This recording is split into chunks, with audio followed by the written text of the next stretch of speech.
પ્રાયોજક છે cancer healer centre, a new beginning.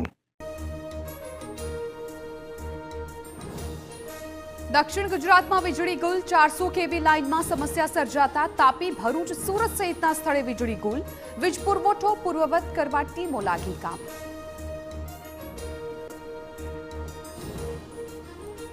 આવતીકાલથી રાજ્યમાં ગરમીથી મળશે આંશિક રાહત. આવતીકાલે અમદાવાદ, ગાંધીનગર, કચ્છ, પોરબંદર, સુરેન્દ્રનગરમાં યલો એલર્ટ.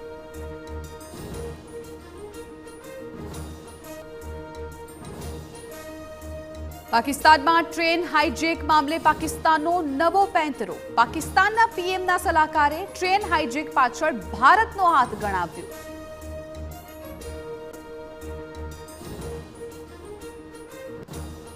ઉત્તર પ્રદેશના સંભલમાં હોળીના દિવસે ઢાંકી દેવાશે 10 મસ્જિદ. સરઘસના રસ્તે મસ્જિદોને ઢંકાશે. પ્રશાસને કરી જાહેરાત.